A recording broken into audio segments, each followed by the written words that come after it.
Fidget spinner के पीछे की कहानी सुन के शायद आपका दिल टूट सकता है, क्योंकि इसके पीछे एक बहुत ही दुख भरी कहानी है जो शायद दुनिया में किसी को पता नहीं है। क्या आपने कभी सोचा है ये मशहूर टॉय जो सोशल मीडिया पर इन दिनों बहुत ही वायरल है, इसका ओनर कौन है? शायद आपको लगेगा कि वो अभी इस टॉय को वर्ल्ड वाइड बेचकर अरबोपति बन चुका है, लेकिन यकीन मानिए दोस्तों, ऐसा बिल्कुल भी नहीं है। फिडजेट स्पिनर का असली इन्वेंटर है कैथरीन हटिंगर।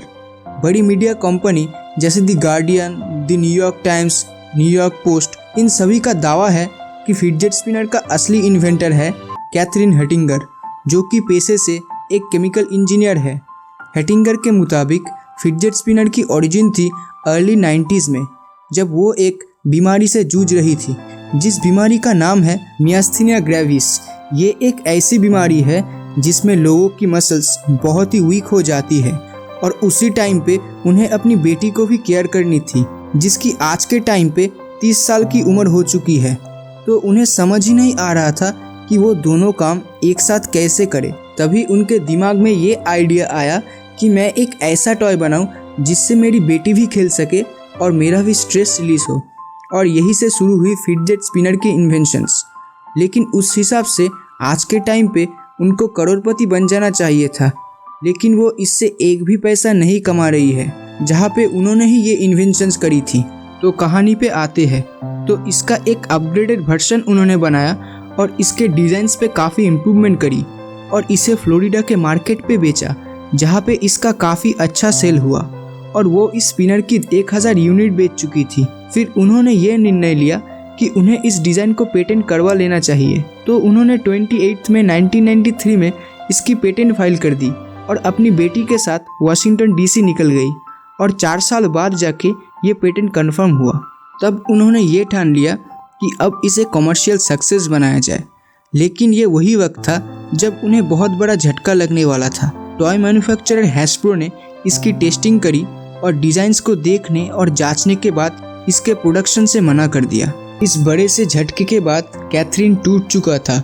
उसे समझ ही नहीं आ रहा था कि वो क्या करेंगे और इसी दौरान देखते देखते वक्त बीत गया और 2005 में ये पेटेंट एक्सपायर हो गया। तब के टाइम पे पेटेंट को रिन्यू करवाने के लिए $400 की ज़रूरत थी, लेकिन उस टाइम पे उनकी हालत इतनी ख़राब थी कि वो पेटेंट को रिन्यू करवाने के लिए पैसा भी जुगाड़ ना कर पाए, जिसके वजह से पेटेंट एक आइडिया में तब्दील हो गया। फिर 10 साल से ज़्यादा बीत गए। ये साल था 2016, जब फिडजेट स्पिनर फिर से टॉय मार्केट कंपनी में मैन्युफैक्चर होना शुरू हुआ। जुलाई 19, 2016 में फिडजेट स्पिनर का पहला वीडियो यूट्यूब पर वायरल हो गया और इसके बाद ये दुनिया का सबसे लीडिंग सेलिंग टॉय बन गया। जो कंपनी इसके पेटेंट को ठुकरा चुका था, आज वो भी ये फिडजेट स्पिनर मार्केट में सेल करने लगा। ये टॉय आज के टाइम पे इतना ज़्यादा वायरल हो चुका है कि विदेश के कई स्कूल में इसे बैन कर दिया जा चुका है और कईयों की माने तो ये स्पिनर से स्ट्रेस रिलीफ होता है। खैर जो भी हो, लेकिन दूसरी तरफ कैथरीन वर्ल्ड वाइड वेब और हार्वर्ड बोर्ड के फाउंडर की तरह उस लिस्ट में शामिल हो गई जो अपने इन्वेंशन से एक भी पैसा नहीं कमा रही है। आज इस टॉय की मैन्युफैक्चरर बहुत ही ज़्यादा पैसा कमा रहा है, जहाँ पे इसका इन्वेंटर जो कि एक 62 साल की हो चुकी है, उनके पास रहने के लिए घर भी नहीं है। वो अपने छोटे घर से एक चीपर कॉन्डो में शिफ्ट हो चुकी है। उनके पास ना तो टेलीफोन है, यहाँ तक कि उनके पास इतना भी पैसा नहीं है कि एक काम करने वाला एक गाड़ी भी खरीद सके। आज के टाइम पे हटिंगर कॉन्ट्रैक्ट इंजीनियर जॉब्स में काम कर रही है और साथ ही साथ एक एडवाइज़र का काम कर रही है इन्वेंटर्स काउंसिल ऑफ फ्लोरिडा के लिए। उन्होंने अब डिसाइड किया है कि वो दोबारा मैन्युफैक्चरिंग स्टार्ट करेंगे अपने ओरिजिनल स्पिनर्स की। इसी के लिए वो एक कैंपेन चला रही है जिसका नाम है किकस्टार अपील, जिसके वजह से वो फंड रेज कर सके।